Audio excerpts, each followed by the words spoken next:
Atlan sen mi? Alo. Oğlum. Hemen çok kalkıp vereyim. Alo. Alo. Artlan sen mi? Alo. Deme ben tanıdım sana. Tanıdın mı? Yok. Mercan tanıyan mı? Mercan. Mercan tanıyan mı diyen? Ha o. Ha tanımak mı? Karadamaktaki.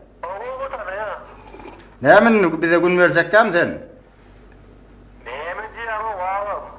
Ha?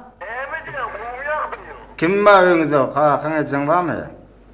Ana kıydın özü dene diye otuyor asmat. Arttan yönü bidar edeceği. Zor olmanın yanına çıktamam kıyır otuyor diye.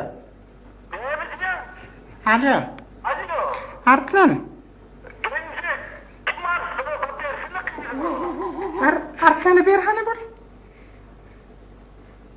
Alo.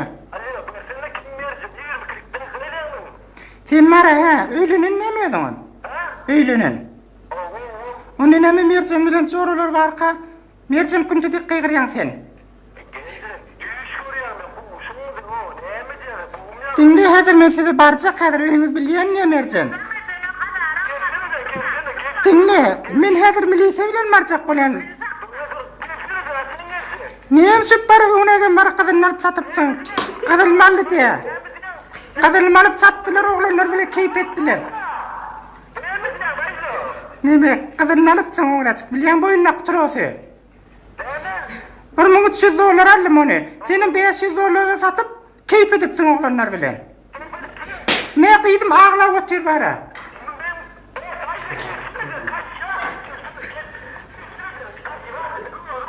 Senin ne şeydi para kıyıramı sıpacak olma.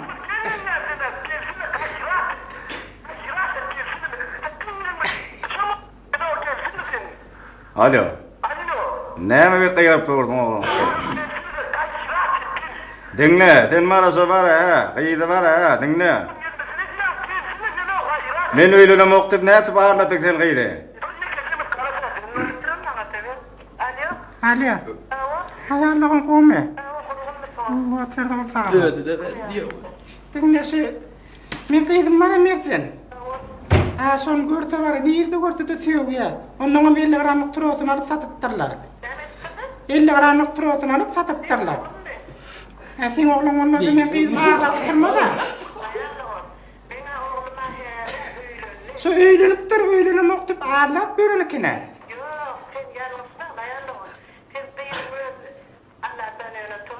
Sağ ol.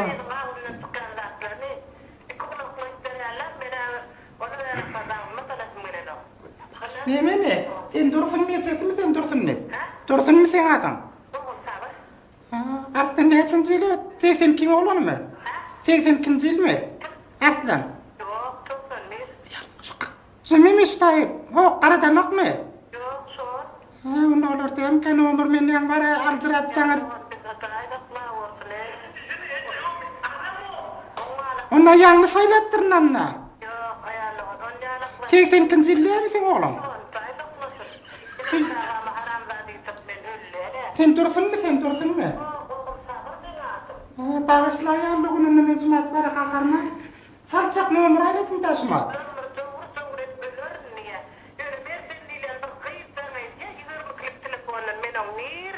Yo 81-nji ýyl men gydym. 81-nji ýyl men gydym. Yok, ola 81'den bana uğraşan toktan mı? Yok yok o değil ona değil. Bağışla diye oğlunu bir hani. Niye? Artana bir. Ortadan Bersin artana. ha, polyamin. Artnan. Oğlum bu tenler kine men var yanlısı baylattırın yan var alçıra. Neme katı görme oğlum. Bağışla deydi ona. Bağışla deymedin ya. Bağışlı. Bağışla.